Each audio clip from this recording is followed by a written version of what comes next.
Welcome to Random and Memorable, a podcast from 1Password. I'm Matt Davey, 1Password's Chief Experience Officer. I'm Sarah, one of the founders at 1Password. I'm Rue, Head of Password Manager Development. I'm Anna, the producer behind the show. And we're the hosts behind Random and Memorable.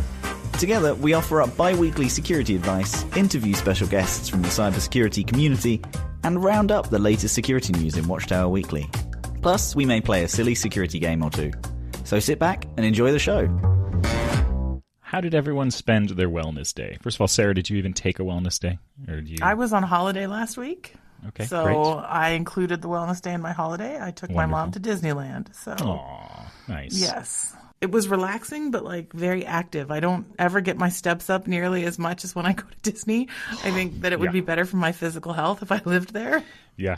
Disney World and Amsterdam. Those are the two places that I remember hitting 12 miles on the first day, easy, walking. But you don't even notice. That's the thing, know. right? If I'm on the treadmill, I notice every single one of those steps. But you point me in the direction of, Tomorrowland, I could walk for days. Exactly. I'm tempted to get a walking treadmill that I put under my desk, but I'm quite self-conscious about the weirdness of the bobbing head meeting.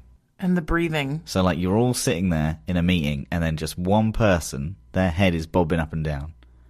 Is that enough that I shouldn't get a treadmill? Yes. Well, as someone who's Really? a fidgeter, I fidget enough and I move around in my chair and then all of a sudden I have to switch which leg I'm sitting on, and I find myself extremely distracting on video, and I'm not walking up a hill. Yeah.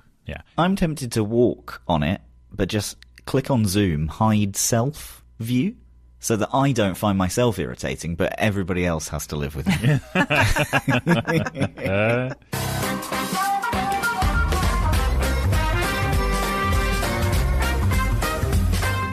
Don't do that. I would not risk it. Risk it. Yeah. Once you have one of those things, you can't get rid of them. They're so friggin' heavy. It lives in one area of the house and it can't move, and it's too heavy. You're trapped forever. But here's the thing. I think it's a problem where I eat quite a bit of cheese and then I need to walk it off. But I have meetings. So two birds, one stone, Yeah. I'm just thinking about all the other things I've tricked my body into believing over the years. Cheese is a healthy lunch. Oh my gosh. All right. Well, before we get into Watchtower Weekly, I wanted to quickly speak about our guest we have joining us later on. As a few weeks ago, I had a lovely chat with the CEO of Kagi, a search engine that prioritizes user privacy. We talk about how much personal data is actually being used by popular search engines and the real cost of traditional free search. We also discuss how Kagi is trying to disrupt the search landscape and change the status quo.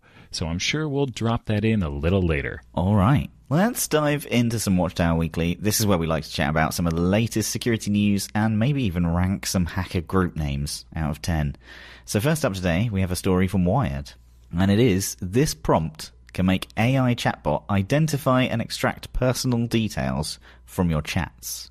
So, when we're talking with a chatbot, we're likely to eventually give up our personal data, like our name, maybe details about where we live, work, or things like interests. But the more we share with a large language model, the greater the risk of it being abused if there's a security flaw. And this is where this new attack vector comes in. So, a group of security researchers are now revealing a new attack that secretly commands an LLM to gather your personal information, including names, ID numbers, payment card details, email addresses, mailing addresses, and more from chats, and send it directly to a hacker. The attack is named Imprompter. That's a pretty good name. I'm giving that 7 out of 10. It uses an algorithm to transform a prompt given to the LLM into a hidden set of malicious instructions. An English language sentence telling the LLM to find personal information someone has entered and send it to the hackers is turned into what appears to be a random selection of characters. However, in reality, this nonsense-looking prompt instructs the LLM to then find the user's personal information, attach it to a URL, and quietly send it back to a domain owned by the attacker, all without alerting the person who is chatting with the LLM. The effect of this particular prompt is essentially to manipulate the LLM agent to extract personal information from the conversation and then send that personal information to the attacker's address.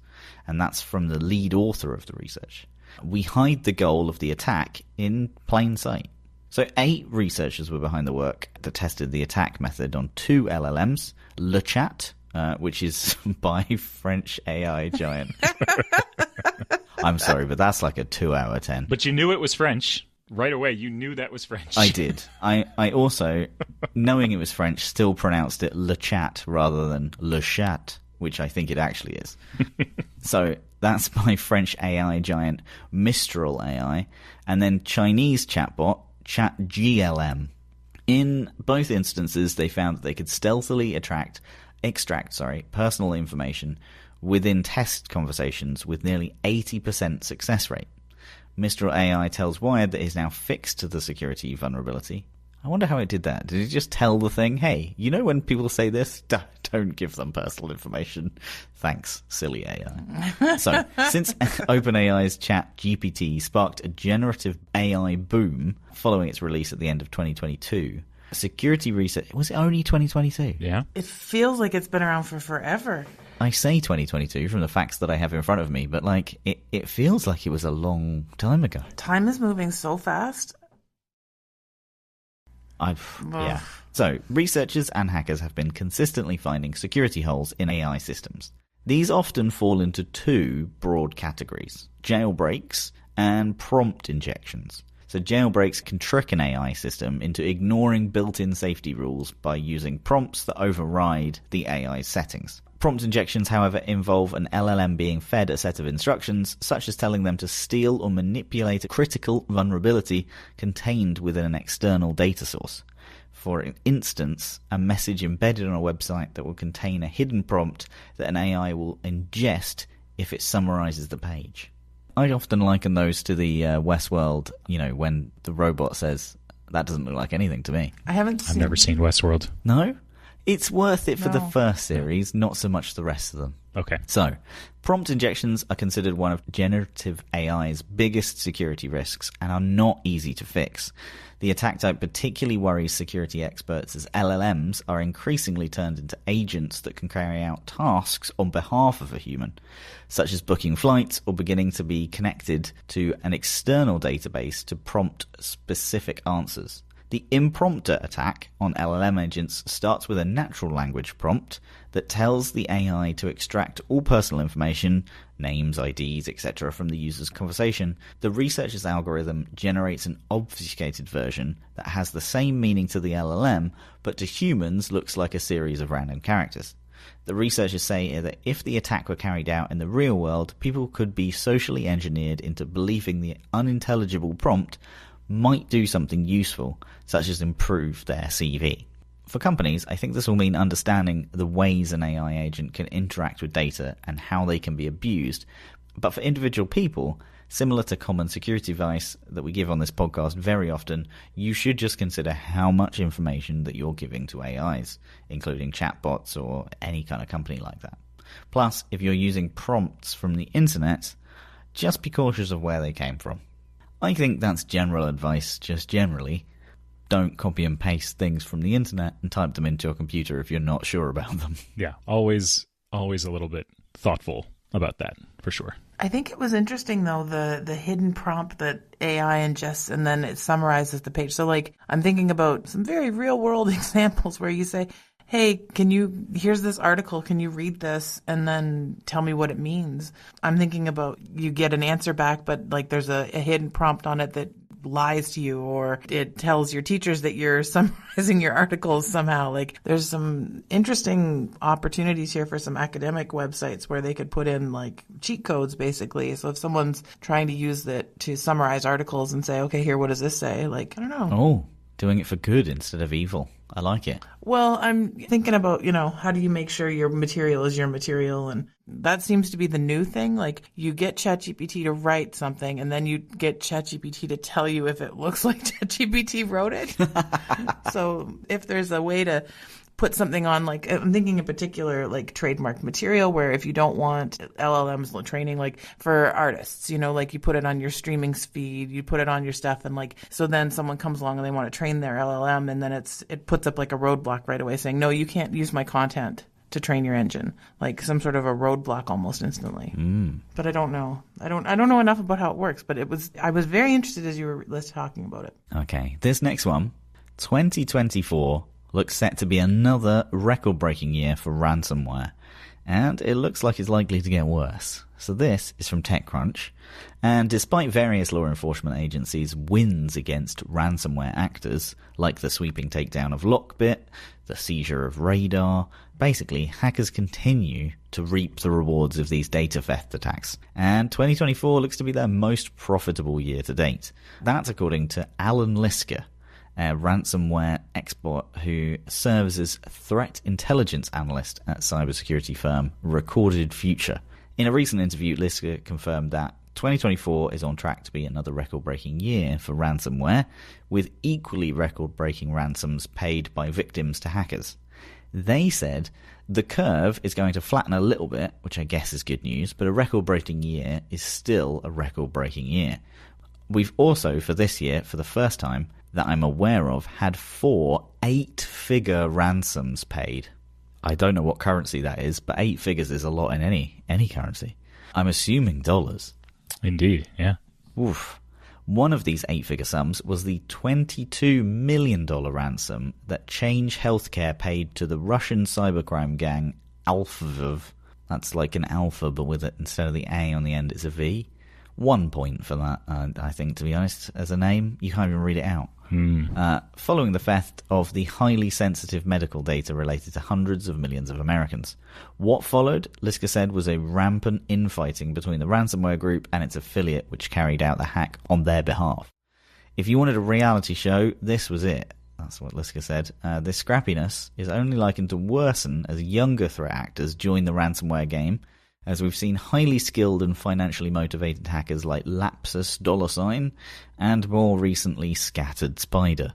This loose-knit group of predominantly teenage hackers has carried out some of the most disastrous cyber attacks in history, such as the breach of MGM hotels and suspected links to the recent cyber attack on Transport for London. The disjointed nature of these attackers is evidenced by the increase of data theft-only attacks, which have increased by more than 30% in 2024, according to Lisker, and they also said a lot of the newer threat actors just don't want to deal with decryption or anything like that, referring to hackers that attack and exfiltrate huge amounts of stolen data. So what's the solution? Lisker said, we've had 20 plus law enforcement agencies just this year against ransomware. And that is fantastic. But if we're going to feed 8-figure ransom payments to these attackers, then that changes the incentive model.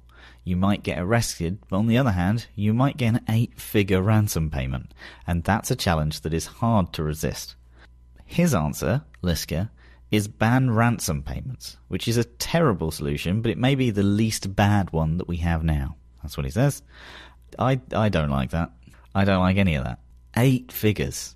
That's an incentive to start a whole industry, really, isn't it? Yeah. I think that's that previous sentence that didn't make sense. Is like, you can't ban ransomware payments, but it's the only answer that we have right now. I don't even think, I think that they'll just be doing it through third parties. I don't think this is something that you can ban. Yeah. No, I agree. Unless you make it illegal to pay ransomware. I mean, then you just pay a third-party company and they take the legal hit, right? I suppose. If it's the difference between you running a business and you not running a business, and you've got, 8 figures to fly around for that information, then you're going to do it somehow, even if it's banned. I suppose. Oh, okay, right. I've got no good answer to that, so we're just going to move on to the next one.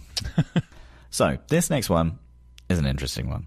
The fired Disney staffer accused of hacking menu to add profanity wingdings and remove allergen information, and this one is from the Register. So, a disgruntled ex-Disney employee has been arrested and charged with hacking his former employees' systems to alter restaurant menus with potentially deadly consequences. They were fired from this Disney role as a menu production manager in June for what the complaint notes was specified as misconduct, and the dismissal was contentious and not considered to be amicable, according to court documents. So, in early July, this person is said to used their work credentials, which still functioned after his termination. We'll get to that in a bit. So, They accessed the menu creation system that Disney contracted another company to create and changed all the fonts in the system to wingding symbols. The fonts were renamed by the threat actor to remain the name of the original font, but the actual characters appeared as symbols. According to the complaint, the changes knocked the system offline for a couple of weeks, requiring backup restoration to fix. My God, a couple of weeks. You'd think that they'd just, move the folder of fonts and have the original ones put back in. I'm sure it's more complex than that. Yeah, this seems like a surprisingly long recovery time. Mm-hmm. So, in addition to the font changes, they also were accused of having downloaded menus and altered them to eliminate allergen information suggesting foods were safe when they weren't. As the complaint notes, this could have had deadly consequences. It is believed these menus were identified and isolated by Disney prior to being shipped out to restaurants and were not distributed any further. They were also accused of being behind several denial of service attacks on a number of Disney employees they had allegedly had prior contact with by developing a script to hammer account login pages with incorrect login attempts. Most critically, the complaint claims personal information on several of the Disney employees targeted for DOS attacks were found in the folder of the desktop labeled Docs, as well as PII belonging to one of the employees' relatives. So it's not clear how long they can face in prison, but it could be up to 15 years based on sentencing guidelines. That is a lot. This seems fairly rudimentary, if I'm honest, right? Like, there's blame on both sides here. Yeah. You should definitely not keep around credentials after someone has left. Absolutely, if the notes in their dismissal file was contentious and was not considered to be amicable. Oh my goodness. I think the DOS tags were probably the cherry on the cake here. I think that's probably the real problem, and it was what's going to be the hook to get you done, and it's the menus and the potential for all these other people. Think of the allergens. As someone who relies on the allergen menus, yeah. It's important to have that, but it's the doxing your fellow employees and all of that's not cool. Like, why do you have a folder of some employee's relative information? Like, you don't need that. Yeah. Yeah. Part of me thinks if Disney had been a bit better set up to remove credentials and also put some constraints around their login page and how many attempts and stop things like this, or spot the abuse, then it probably would have been protected. But apart from taking the font system, which apparently took weeks to get back online, they do seem to be fairly well protected here. I think this is kind of like making a point that you can break these rules, and it is very serious, even if, like, technologically this wasn't the most complex attack. I feel like there's a part of this story that is a bit buried. Because when we get into this, he's got information on other employees in a folder named Docs, DOX, as in he's going to dox them or expose their personal information. That strikes me as something more nefarious than just editing menus. I feel that there's a bigger story here with this person. For 15 years, you got to hope there's a bigger story.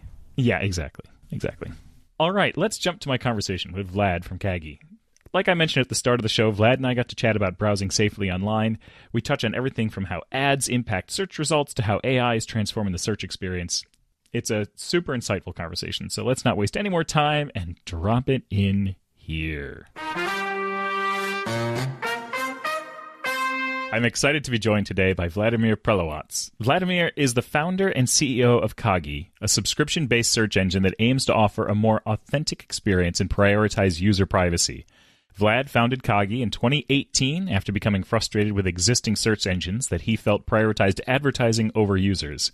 Today, we'll be getting into the topic of browsing safely online, private search, and how AI is impacting the search engine landscape. So, welcome to the show, Vlad. Thanks for having me here, Michael. Can you start off and give us a little bit of background on your career and what led you to create Kagi? Like, what gaps did you see in the existing search engine market that you wanted to address? Sure. So I started before Kagi. I ran a couple of internet companies. So I had a lot of domain knowledge, how to do large-scale management. In 2018, a Matrix wake-up moment happened to me. One day, basically, I was using Google as everybody else does and pretty much still does in the world. And I was searching for, I think it was GitLab, and I saw a sponsored ad for GitLab on the top, and then the organic search results for GitLab as, the next one, and both are the same. And first thought was poor marketing person at GitLab who had to basically pay for this nonsense. Yeah. And, something that many companies still have to do. And then the Matrix wake up moment happened where I realized, what about me, the user? And then I realized that my intelligence was being insulted by me having to see those two exactly same results, which are completely a result of the ad-based business model enforced upon me. But I, as a user, I was not asked. I had no say in this whole scheme. And I thought, for something as important as search, for something as important as retrieving information, there should be a user-centric search engine. And strangely, there wasn't. All the search engines in the world at the time were ad-based. And at the same time, my daughter started the elementary school, and here in Bay Area, they all get Chromebooks conveniently, pre-installed the entire Google suite, including the search engine. And it also dawned on me that she will be tracked and profiled from age 6 to adulthood and basically have a decade worth of her information by the time she's an adult. And that was just not acceptable. And again, there was no search engine you could pay for. And I already bought a YouTube premium subscription for my kids because I didn't want them to be influenced by ads and all that, but you couldn't do that for search. So these two things in combination sort of were my waking up from Matrix moment. And I realized that something needs to be done about this and that we should have access to information that is in our best interest and not have a third party intermediary. So that's basically the origin story of Kagi. It's really interesting, especially like the concept of seeing the ad and then seeing the non-ad entry right below it. As you were talking about that, I sort of like put voice to an internal thing that I do every day that I don't even really think about too much, which is I ignore the ads because I find them distrustful, and I always go to the organic search results, even if it's exactly the same. And it's fascinating and tiring, honestly, to have to mentally like filter out these pieces of information that I don't want to see just to get to the thing that I actually am looking for. Yeah, it's not just mentally tiring, it's also time consuming. There's loss of productivity, and a lot of people fall prey to malicious ads that take them to websites that wasn't their intention. Actually, FBI in 2022 posted an official guideline recommending U.S. citizens to install an ad blocker. That is how bad the situation is. Yeah. We have an official government agency make an official, basically a warning to citizens that you should have an ad blocker installed. And think about the consequences if everybody did what the government recommends to do. Google would be out of business. Yeah. So you talked about this idea that your daughter is going to have this profile built about her. In your view, like how much do people really know about how their personal data is being used by popular search engines? And what do you think would shock people to learn if they could visualize that data? Yeah, it's one of those things that take time to grow on people. And I like to compare it to the notion of healthy food. And sort of 30 years ago, nobody cared about healthy and organic food and all that. Now we all sort of care what we put in our bodies. So this concept that how we get our information, I think will take some time. And the price that we pay for all these services to be free today, the change in mindset cannot happen overnight. It took us 30 years to start thinking about food we put in our bodies. I think it's going to take at least a decade for us as a society to start thinking about the quality of information we put in our brains. And today, the majority of web economy is really ad-based. So all these search engines are free. All these browsers are free because they are directly or indirectly paid by advertisers. And at the same time, those are all trillion-dollar companies. So if you just stop and think for a second, how come I'm nominally paying the price of zero, but these are all trillion-dollar companies, you realize that there is something that they're getting that is indeed even more valuable than a monthly subscription, and that is full access to your online digital life, basically. So this is the price that you end up paying. How do you describe that trade-off to people when you talk to them about Kagi and, the fact that they are unknowingly making these trade-offs? Yeah, so in every transaction, there is the currency. And so because the price of this is zero, people assume that there is no currency involved because we usually measure value in monetary terms.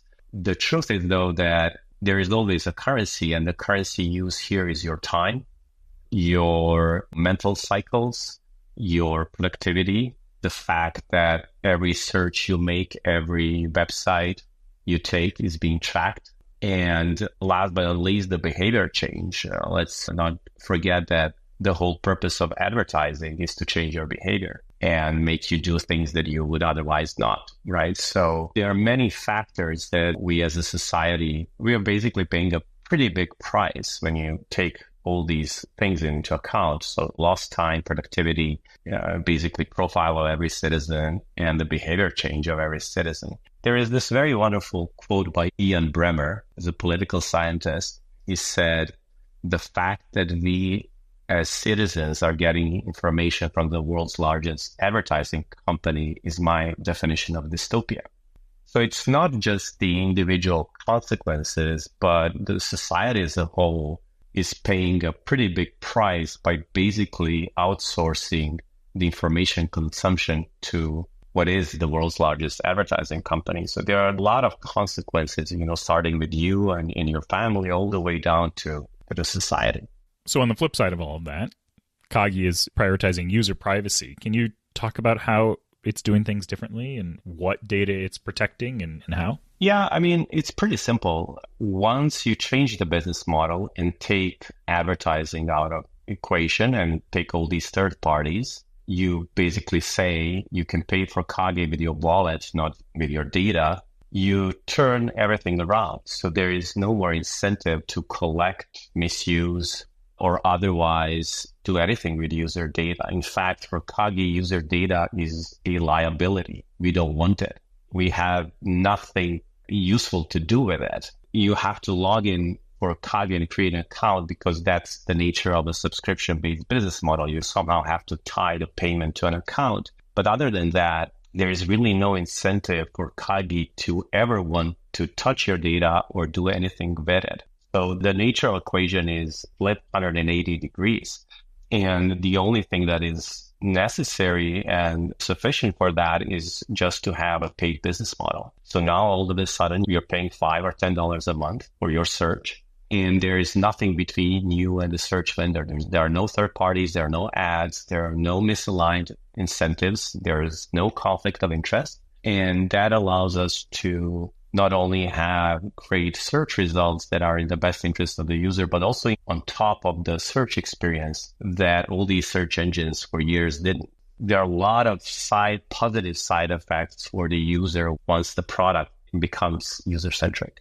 What are some of those unique features that Kagi provides on top of traditional search engines? Yeah, so the most popular features in Kagi by our users are the ability to block websites you don't want to see in your search feed. We call it the search feed personalization. And you can do the inverse. There are websites you like to see more. You can just give us a signal you want to see them more. And then again, if you don't want to see that pesky website ever again in your search results, you just say block it. So you as the user have the ability to personalize your search experience versus us as a search engine doing that on your behalf, which is how the majority of search engines work. Another search experience feature that people like a lot is lenses, where you can basically create a subset of your favorite site and perform a search only against that index. So for example, you have your hobby websites or favorite recipe website. You create a recipe lens in Kagi with those sites and you just search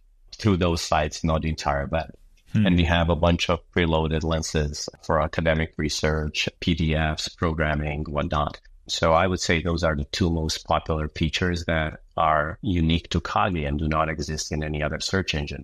These kind of features are not only possible thanks to our business model, but we are also incentivized to create these kind of features because people pay for the search experience. They can get search, obviously, for free elsewhere. So we have this incentive to constantly innovate on search experience, not just the search quality, but also the search experience. Yeah, that's really cool. So in the past, I have attempted to move my family to other search engines away from Google, and the feedback that I tend to get is it's not finding what I want it to find. It's not getting me the results that I expect to see. I don't like this. How is Kagi answering that type of feedback? I'm guessing that some of that feedback has come through at times while you were developing. Like, what's the answer to that when you're up against a Goliath in search in this way? Well, it's pretty simple, actually. Kagi is not trying to replace or redo what Google did over the last 25 years, nor I think it's possible to replicate that. Instead, we are getting search results from almost every search engine in the world. Plus, we have our own index that focuses on what we call the small web, which are personal blogs and websites that are kind of lost in mainstream search engines. So we combine all that information together and produce the results for the user. On top of that, we do our own re-ranking. For example, we downrank sites that have a lot of ads and trackers because that correlates with the quality of content, and we promote those that don't. So by combining all those sources, we actually have better search results than any of these search engines independently. And furthermore, if you cannot find something on Kagi, you cannot find it anywhere. Basically, this aggregation plus our own search index makes it uniquely high quality. That's really interesting. So we've talked about sort of the difference in incentive models between a paid search engine and one that is powered by advertisers. And these adverts can be really accurate and very distracting at times. How do the advertisements affect the quality of the search results? And is it as simple as having the incentive come from a different place that allows Kagi to not sort of fall in those same traps? There are many layers of why ads do not belong in the context of information retrieval. So you have first the malicious intent, and you have the society's most vulnerable, these tech-savvy people falling prey for these sort of scams. Then the second layer is, it's mentally tiring. Most of the time, they don't do anything useful for you as a user. So you have to either skip them or, install an ad blocker. But there is more nuance to it. The ad-based search engines are incentivized to keep you on them as much as possible. So in other words, you may spend time searching for something over and over and, just try a search, try a website, go back because you didn't find what you need, try another one, go back, change your search. You're spending a lot of time interacting with the search engine, which is what a search engine wants, because every interaction is an opportunity to show you more ads. So there are many layers of why this is bad, not just the nature of having ads, but also this incentive to keep you basically searching as much as they can without you being frustrated by it. In Kagi, the metric I care most about is time to information. I want you to spend the least amount of time possible using Kagi. The first hit in most searches should be the one you need. If we are not achieving that, you're not going to be paying us. So we have a very strong incentive to give you what you want. And actually, the users report when they go through their search history coming from, say, Google to Kagi, the number of searches they make in a month almost halves.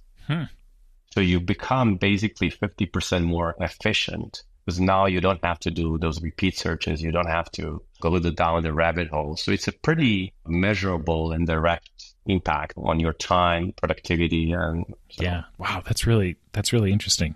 All right, let's play a little buzzword bingo for a minute. So yeah. AI is playing a larger role in search engines today. How do you see AI changing the search landscape, and how is Kagi integrating AI to improve search results while still maintaining user privacy? Yeah, that's a great question. I mean, I've grown up with this vision of AI in science fiction movies. You talk to a computer and all that, and I think that's a pretty cool vision. Unfortunately, the current generation of LLMs is not on track to achieve that, I have to say. They are vulnerable and limited in many ways. They're still pretty powerful, and they're able to do a lot of mundane tasks. Rewriting and summarizing content is one of them. And I think this is where they are potentially most useful in the context of information retrieval, which is where search operates. So we have been implementing some of these things very carefully and trying to be very mindful because we understand the limitations of these tools. And we sort of see AI as a tool, as a hammer, not this, cure for cancer. Kagi has a lot of AI functionality, but it's all opt-in. It's all on demand. For example, if you make a query in Kagi and with a question mark, that will trigger an AI summary of the search results. Otherwise, there is none. It's just a search engine.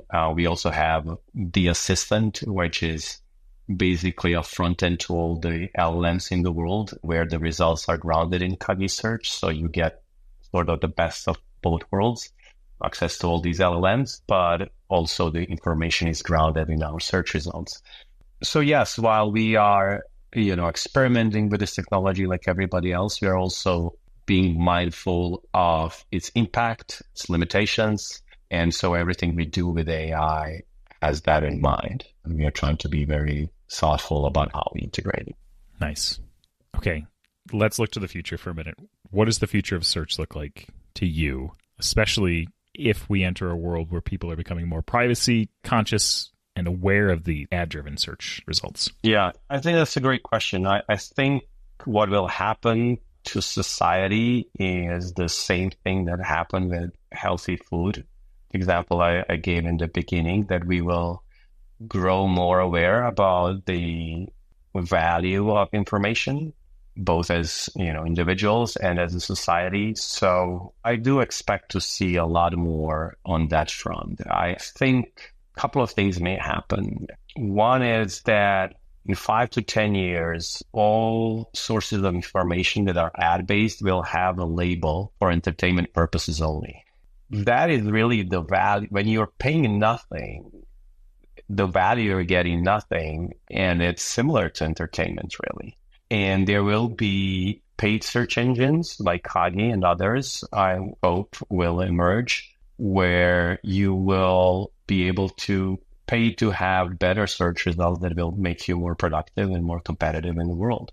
I also think that there should be a public search engine.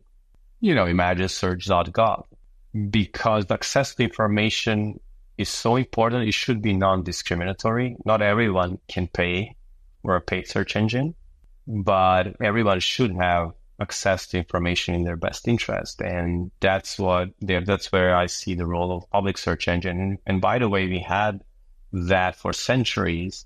It's called public libraries. Unfortunately, they became obsolete about 2 decades ago, and we did nothing to replace them. So the future market of search, I see those 3 players. There's the ad-based search, which is dominant today, but will become more of a, option in the future. There is the paid search with different levels of quality and different price. And there's the public search. So in 5 to 10 years, I would hope that we as a society grow out of dependence on world's largest advertising company for information and move towards more user-centric. For folks who are concerned about privacy while browsing, what practical advice can you offer? So the advice is very simple. Kagi is also a creator of a browser called Orion. It's available on macOS and iOS. It is completely privacy respecting and is also zero telemetry, which is pretty unique for browser these days. Zero telemetry means that it doesn't send any user information to the browser vendor. So if you are on macOS or iOS, try Orion. And by the way, the business model for Orion is also paid. There is a free version, but you can also pay to own your browser. There are no third parties involved in making the Orion. Other than that, use an ad blocker. uBlock Origin is a great one. If your browser supports it, that's going to get you pretty far in protecting you from the hostile web, but not against the browser itself. For that, you will have to have a zero telemetry browser. So do your research and see what's available on your platform. Nice. Vlad, I didn't realize that you also made Orion. That's very cool. Yeah, thank you. That's very cool. You have to, because it's not just about searching the web, it's about consuming the information from the web, and the search engine is just one part of that. So we are also working on a web browser to kind of create this ecosystem of tools that are user-centric. And that's pretty important when you're talking about search and browser. It's sort of two of the most intimate tools we use every day, and most people don't realize that their browsing and searching is paid for by third parties at this time. So Indeed. Wow. Okay. Well, let's wrap it up. Where can folks go to learn more about you? Kagi, where can they sign up? How do they get you for freeing them from the shackles of ad-driven search? Sure. So the easiest is to visit kagi.com. You'll find all information about our products there, the search engine, the browser, the other tool like the small web initiative that I mentioned. And that's a great starting point to get yourself educated about this whole new world. Nice. Wonderful. Well, thanks for joining us today. This was a lot of fun. I appreciate it. Thanks, Michael. My pleasure. Right. I think it's time for Ask One Password, our advice segment where you can ask Roo anything. And this is where we answer your questions, emails or letters, whether they are security rated or something completely random. So first up, we have a letter from Karen, who writes, "Hello, Anna. Thank you for a great RBM episode 137 with guests Wolf Costin discussing passkeys." That was an interview I did, Roo. When I do interviews, okay, people write in. Yeah. And celebrate them. Mm-hmm. Gauntlet has been thrown. I learned a lot, Karen says. I always have a smile when I see a new episode. It's so fun and educational. Oh, thanks, Karen. Listening to your podcast at night, I dozed off partway through and woke up to friction, fiction, flubber, flamingo. And for a moment, I didn't realize what realm I was in. And there was so much laughter and someone who was laughing so hard in silence, you could maybe hear it. Maybe Matt. You outdid yourself with Password Panic, Anna. I teach iPhone workshops as a service to the community and will pass on my learnings. Security is always a popular topic. Cheers, Karen. Right, lovely letter. Did rinse us a bit, didn't it? It did. A bit. You thought it was an award and an accolade for yourself, and then it dozed off. Yeah. Karen, wake up. We're reading your letter. Nice. That one was good. Okay, next up, we have an email from Mike. This one might be better. Who says, first, there were hobnobs. Sanity check. Do you both know what hobnobs are? Nope. They're an OT biscuit. An OT? Imagine if you took an oat cookie and you baked it for the proper amount of time, rather than had a floppy mess, stodgy thing, and it was a nice crisp biscuit. That's what a hobnob is. Okay. Oatmeal cookie. Okay. Right. So a fine, worthy biscuit, Mike says, reliable, crunchy, and sweet. Then came the milk chocolate hobnob. I don't know where this is going, this email. Yeah, no. Then came the milk chocolate hobnob, a worthy, decadent improvement. Then came dark chocolate hobnobs. My question is, are these a further refinement on an ever-improving path, or are they an abomination of a marketing idea taken too far that destroyed the humble beginnings of the basic rustic hobnob? Bonus points if Matt and Anna are forced to educate Sarah and Roo on the ingredients and mouthfeel of these biscuit varieties. Oh, please tell me about the mouthfeel. Tell me about the mouthfeel. What does that mean? Right, okay. Are they small? I think it's like the top of a crumble. Interesting. Okay. Oh, it's really good. It's really sharp and caramelly. I personally do think dark chocolate hobnobs were a step too far, but I had once, and they took these off the shelves. I don't know why, ridiculously quickly. I had two variants of hobnobs that I thought were delicious, right? One was an ultra thin. I think they'd basically put them in some kind of press. and they were thinner than other hobnobs. They were delicious. I never saw those again.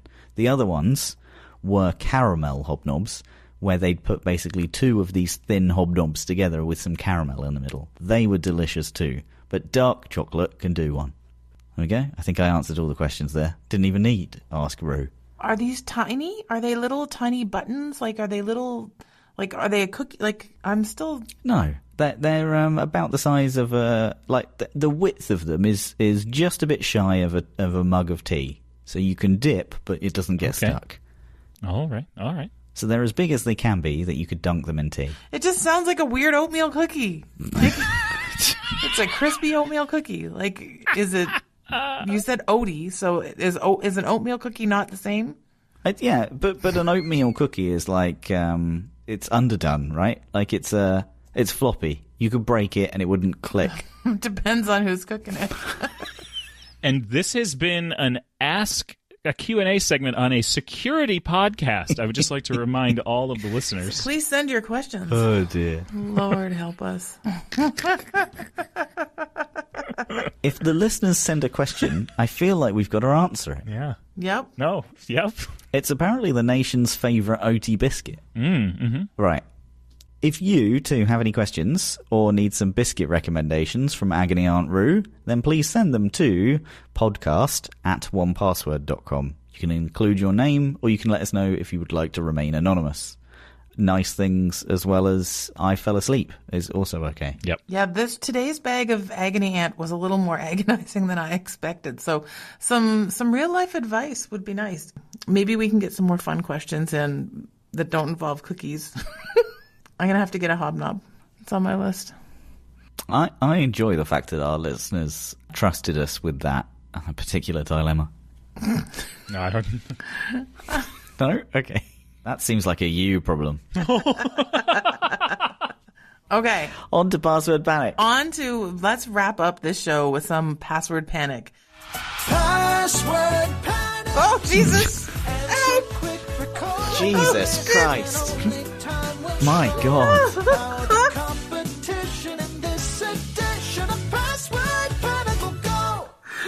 Today's Password Panic is brought to you by the letter D for deaf, which is what we all are now. Holy no. Oh, that woke me up. Oh, I bet you Karen's awake right now. She is not asleep. She is not asleep. All right, let's get into it. Do we have canned laughter happening right now? Yep. Oh, God, Bruce found the sound bites. Here we go. I found the soundbar. Okay, well, so welcome to One Password, everyone. Woo! All right. So welcome to Password Panic, the fast-paced memory testing trivia game. Here we have to answer a number of general knowledge questions to create one long password, but it's not that simple. When answering, Rue and Matt must recite and remember every correct answer from the round in order before adding the new answer to the list. Whichever host recalls the most correct answers is crowned the winner for remembering the longest password. As you all remember, our last episode was brought to you by the letter W, which was a winning show. So we will have fun with another letter today. Do we actually keep track of who wins these? I feel like these always end in chaos. I don't know, but There are no winners. Can I just say, your voiceover voice for Get the Game Show is a lot different from any other time during the podcast. Really? And I very much enjoy it. I very much have an answer the phone voice for people. I know the kids will be like, oh, she's in trouble. She's got to answer the phone. It was a lot more like you had a handheld mic in your hand and you were just like, casually waving it around. I try to be an entertainer. I'm very limited behind this desk. It was good. Oh no, it was good. It's a game show. We're here to have fun. I feel attacked now. So Yeah. no fun. I'm not going to read anything. No. Oh no. It was an appreciation. We'll It wasn't an see. attack at all. Just for that, Rue gets the first point. Congratulations, Rue. Yay! I don't think that will matter. All right. Are you guys ready? Do you have your buzzers ready? Oh, yeah. Yep. Okay. Question number 1. Benjamin Franklin is most credited for discovering what type of energy? Huh? What did Benjamin Franklin discover? Rue. That would be electrical energy. Or electricity. Yay! We'll accept electricity for short. Hang on, but all of the answers start with the letter W. What? No, last time was the Why? letter W. Why would I give it away? Oh. I distracted you with my announcer would I voice, and now give it you're away? totally off. Oh my god. My I just sat here goodness. thinking, well, it's electricity. Why? What could it possibly begin with W? Water electricity. Wet electricity. Electricity. So it's the letter E, Matt. I got that now, thank you. Which ties in nicely. Which psychological term refers to a sudden and profound understanding of something? Ding. Go for it, Rue. Electricity. Eureka. Oh, that is incorrect. Oh, no. Oh, yes, it is incorrect. Sorry, give me the clue again. What psychological term refers to a sudden and profound understanding of something? I think you were thinking comic book term. Whatever. Ding. Go for it. Electric euphoria? Nope. No. Ding. Electricity. Epiphany. Yes. Oh, yes, okay. Well, we both lost. This has been Password Panic. Hang on, that's not actually where we're ending it, is it? No, let's keep going. There's 12 questions. We've got to keep going. Okay, let's pretend that didn't happen. Okay, Because great. I was like, oh, Matt's just had an epiphany that it's not the letter W. I was like, this is perfect. I'll go with an easy one. All right. What type of large African animal is known for its trunk and tusks? Ding. Electric epiphany elephant. Yay. What is the name of a baked or fried turnover common in Spain consisting of pastry and filling? Ding. Wait. Go for it. Electricity. Epiphany. Elephant. Eclair? No, that's French. No. Yeah. All right. I don't know. Clearly. Matthew, to steal. I don't know. What's a pastry that begins with E? Époix? It's Spanish. You said Spain, right? Spanish, yes. Oh, You got it, Matt? honestly, I don't know. Empanada? It's an empanada. Oh. Sorry, what? Okay. Empanada. Oh, it is empanada. Okay. Yeah. I think I said it at the same time you did. All right. Jeez, you guys aren't... This one's difficult this week. Okay. Who was the legendary musician known as the King of Rock and Roll? Ding. Go for it. Oh, hang on. Electricity, epiphany, elephant, empanada, Elvis. Yes. Did you say I that feel with like an you said- Elvis accent? No. I'm Sure. laughing I 'cause almost said Edge, the guitarist from U2, but then I was like, that's probably not him. I heard empanada and a pinata instead of like a pinata. pinata, like instead of Oh, empanada. okay, that might be the accent. That could be the accent. A pinata. No. Okay. Which beloved Red Muppeter character Dang. starred in the children's... Go for it. Huh? Electricity. Epiphany. Elephant. Empanada. Elvis. Elmo. Elmo loves you, Rue. Aw. Hang on, you know Elmo that. wasn't on the Muppets. He He's was on a Sesame Muppet Street. on Sesame Street. If I had finished... Oh. Yes, he's a Muppet character. Yes, who lives on Sesame Street. But Rue just knows. I didn't realize that was like a thing. You could buzz in early. You've never been on any game shows before? All right. Which character from a 1982 Spielberg film wanted to phone home? Oh, God. Yes, yeah, you got it. Electricity. Epiphany. Elephant. Empanada. Elvis. Elmo. E.T. You are correct. Okay. What is the name of the traditional Mexican dish consisting of a corn tortilla rolled around a filling and covered with a savory sauce? Oh, ding. Oh, God. Now I can't remember the last one. Okay. Electricity. You got it. Yep. Epiphany. Elephant. Empanada. Elvis. Elmo. Something that was just there from the answer previous. but I can't remember what it is. Phone home. So I'm just going to go... Oh, E.T. There you go. Enchilada. Yes, you got it. Okay, I will finish it up with this one. Which mythical sword did King Arthur pull from the stone to become king? Ding. I'm getting reluctant. The reluctance. Yeah. The reluctant ding. Electricity, elephant, epiphany. Empanada, Elvis, Elmo. Enchilada. Oh, sorry. E.T. Enchilada, Excalibur. Oh, of course it was Excalibur. But I believe you got that wrong because I believe you said electricity, elephant, and epiphany.